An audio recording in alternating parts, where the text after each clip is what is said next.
नमस्कार जी। हमारे साथ पूनम जी हैं।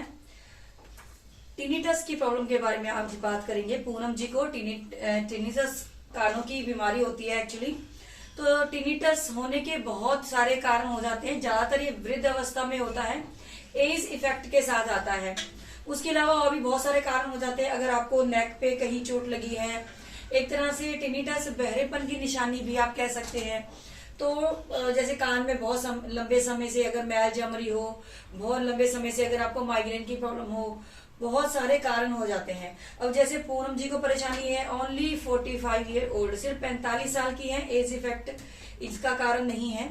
तो हम कारण बहुत सारे हो जाते हैं, कारण में ना फंसते हुए टिनिटस की प्रॉब्लम वाला पेशेंट बहुत इरिटेट हो जाता है। कानों में अलग तरह की आवाज, जैसे घंटी बजना, अलग तरह से साउंड आता है जो उनको हर टाइम इरिटेट करता है। तो इस बीमारी का इलाज तो काफी मुश्किल हो जाता है, काफी परेशानी होती है इसमें, बट हम बिल्कुल इसको रोक सकते हैं।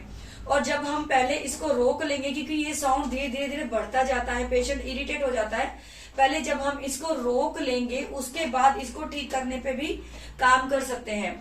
मैं बिल्कुल ड्रगलेस थेरेपी बता रही हूँ। मैं एक नेचुरोपैथ हूँ। बिल्कुल इनको नॉर्मल जो नेचुरोपैथी की है, बिल्कुल ड्रगलेस थेरेपीज हम बताएंगे। अगर आपको किसी को दिक्कत है, आप भी घर पे कर सकते हैं, ये भी करेंगी। तो टिनिटस की प्रॉब्लम का मैं ट्रीटमेंट बताती हूँ। उसके साथ साथ ये आपसे बात करूंगी, आपका खान पान, आपकी दिनचर्या, व्यायाम, कसरत, योग, ये जरूर ऐड कीजिएगा, ठीक है। तो ये पूनम जी हैं, इनको करीबन 8 महीने से कान में बड़ी परेशानी हो रही है। तो पूनम जी हैं, ये सिर्फ 45 साल की है। नॉर्मली एज इफेक्ट से होता है, एज इफेक्ट से इनको प्रॉब्लम नहीं हुई है। अब पता नहीं किस कारण हो गई, बट ये परेशान है। तो फिजिकली मैं आपको कान के पॉइंट्स बताऊंगी। उसके साथ साथ सबसे जरूरी चीज ये है कि आपको बासी खाना नहीं खाना है, आपको हेल्दी फूड खाना है, जंक फूड मत खाइएगा, कोल्ड ड्रिंक नहीं पीनी, फ्रिज का पानी नहीं पीना। उसके साथ साथ ये ट्रीटमेंट बताने के बाद लास्ट में कुछ आसन बताऊंगी। योग जरूर ऐड कीजिएगा अपने ट्रीटमेंट में, आप सेल्फ ट्रीटमेंट कर सकते हैं, ठीक है। चलो स्टार्ट करते हैं। देखिए मैंने पाउडर लिया है थोड़ा सा। कुलदीप जी पास में आ जाओ, अब थोड़ा सा चेयर पीछे करना, हाँ बस इतना, ठीक है। यहाँ से अब हल्का सा ऐसे टेढ़ा रखना, ठीक है। देखिए पाउडर लिया है मैंने, ये मैंने पाउडर जरा सा ऐसे करके कान पे लगा दिया और इस साइड पे भी लगा दिया, ठीक है। ये देखो मैंने अपनी 2 फिंगर से, ये आराम से कर सकते हैं घर पे, ठीक है। ये देखो यहाँ पे मैंने रबिंग करी है अच्छे से कान की, ठीक है। ये देखिए ये 10 से 15 बार रबिंग करेंगे, ठीक है। ये ठीक है, फिर 10 से 15 बार ऊपर से, फिर हम यहां से करेंगे 10 से 15 बार, ठीक है। फिर इधर से 10 से 15 बार, ठीक है। उसके बाद क्या करना है, कान को इस तरह से पकड़ना अच्छे से ऊपर की तरफ। ये देखिए मैं ऐसे कर पाती, ये ऊपर की तरफ हल्का खिंचाव और 10 सेकंड होल्ड ऊपर की तरफ। फिर ये बीचों बीच पकड़ेंगे इधर 10 सेकंड, नीचे की तरफ 10 सेकंड, ठीक है। फिर मैंने हल्का सा कान का ये हिस्सा यहाँ पे, आप थोड़ा सा ऐसे रखेंगे, यहाँ पे ऐसे करके किया 10 सेकंड, ठीक है। उसके बाद कान का जो ये अंदर होल वाला हिस्सा है, उसमें मैंने हल्का सा हाथ रख के यहाँ की तरफ, हल्का सा पेन होगा इसमें, आपको हल्का सा पेन होता है। ये मैंने प्रेशर दिया है नीचे की तरफ, इधर को पीछे को खींच के, ठीक है। इसी तरह से नीचे की तरफ, यहाँ पे, इधर और ये ऊपर, ये आराम से खुद कर सकते हैं, इसमें कोई प्रॉब्लम नहीं है कि नहीं कर सकते, ठीक है। ये और पूरे कान को मैंने अच्छे से ये प्रेशर से दबाना है, ठीक है। उसके बाद कान का ये पीछे वाला हिस्सा हो गया, ये यहाँ पे बहुत ही अच्छे से हल्के हाथ से मैंने अंगूठा रखा है, ये रब करूंगी इस तरह से, मतलब गोलाई में गोल गोल हल्का हल्का 10 क्लॉक एंटी क्लॉक, ठीक है।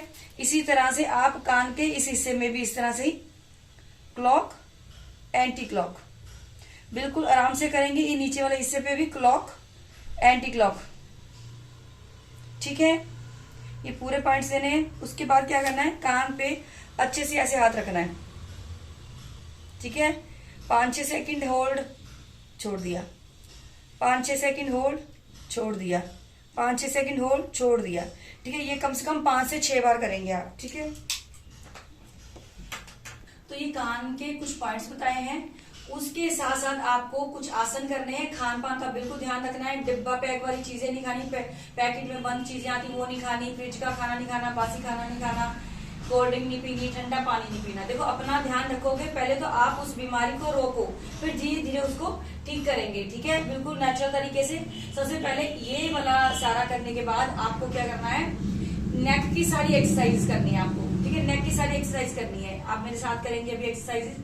ठीक है, तो सबसे पहले आप नेक को लेफ्ट साइड में ऐसे लगाएंगे, जैसे इस तरह से लगानी कि जैसे कि आप कंधे पे लग जाएगा कान, इस तरह से स्ट्रेच करना है, बहुत अच्छे से इस तरह स्ट्रेच करना। आप अपने हाथ से कर सकते हैं, अपने हाथ लगाइए, अपने दूसरा ये देखो अच्छे से स्ट्रेच करेंगे ये। ठीक है, यहाँ पे होल्ड रखना है सिर्फ 5 या 6 सेकंड, इससे ज्यादा होल्ड नहीं करना है। ठीक है, फिर आराम से बीच में आकर रुकेंगे।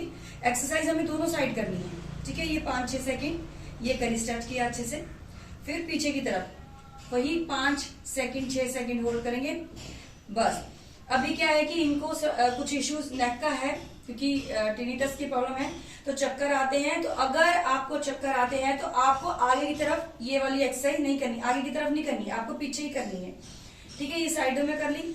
अब ये अपना लेफ्ट साइड में रखेंगी गर्दन, फिर ऐसे करके इनको 3 कोनों में करनी है, सिर्फ ये 3, नीचे नहीं लेके जाना, यहीं से क्लॉक एंटी क्लॉक। ठीक है, आगे की तरफ गर्दन नहीं झुकानी, क्लॉक एंटी क्लॉक यहीं पे करना है। नेक की एक्सरसाइज अच्छे से करने के बाद कुछ योगासन करने हैं। कोई बात ना, बैठ रहो। अभी पूनम जी थोड़ा स्वस्थ नहीं है तो नीचे बैठ के आसन नहीं करती है। पूनम जी बाद में आपको ये आसन ऐड करने हैं। ठीक है, देखो प्राणायाम आसन जरूर करने हैं। एक मैं प्राणायाम बताऊंगी आपको जो बहुत ही बेनिफिट वाला होगा, और कुछ आसन करने हैं। सबसे पहले आपको क्या करना है, आपको बालासन तो हमेशा ही करना है अपने डाइजेशन सिस्टम को सही करने के लिए। ठीक है, आप अपनी नेक ऊपर ही रखेंगे, नीचे नहीं करनी। बालासन में नेक नीचे करते हैं, आप थोड़ा नेक को ऊपर ही रखेंगे इस तरह से। ठीक है, ओके। उसके बाद क्या करना है, उष्टासन। पूरा उष्टासन नहीं करना है। ठीक है, पूरा उष्टासन नहीं करेंगे तो आप सिर्फ ये कमर पे इस तरह से हाथ रखा मैंने, इतना ऐसे करना है, नेक पीछे करनी है बस। पूरा उष्ट हम ऐसे करते हैं, पूरा उष्टासन नहीं करना, इतने करना है बस। यहाँ पे 5-6 सेकंड होल्ड रखेंगे बस, इतना करना है। ठीक है, उसके बाद करना है आपको भुजंगासन साइड, इस तरह से लेटे। ठीक है, अपने हाथ यहाँ पे रखेंगे छाती के पास, नाभि तक का हिस्सा उठाएंगे, एड़ियां जोड़नी है, ये रहा। ठीक है, इतना स्टार्टिंग में आप 5-6 सेकंड होल्ड करेंगे बस। उसके बाद एक करेंगे पर्वतासन, ये रहा पर्वतासन। ठीक है, अगर आपको चक्कर आ रहे हो आप गर्दन इस तरह से रख सकते हैं। ठीक है, कुछ आसन है। उसके साथ आपको करना है ब्रह्मरी प्राणायाम, जो कान के लिए बहुत अच्छा है। ठीक है, नाखून नहीं होने चाहिए, आपने कानों के अंदर ये लगा लिए। ठीक है, उसके बाद ये फिंगर्स आपकी यहाँ पे इरा, आपको इस तरह से पूरा पोजीशन लेना है। ओके, फिर आप अच्छे से लंबी गहरी सांस लेंगे। सांस छोड़ते समय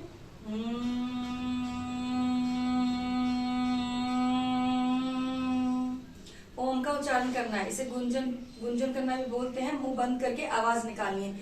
इसे पूरा आपको ब्रेन में ये जो गुंजन करेंगे आप, वो पूरा महसूस होगा। ये सिर्फ 3 बार करना है। एक बार करने के बाद आप छोड़ देंगे, फिर से दूसरी बार करने के बाद छोड़, सिर्फ 3 बार। ये बहुत अच्छा होता है।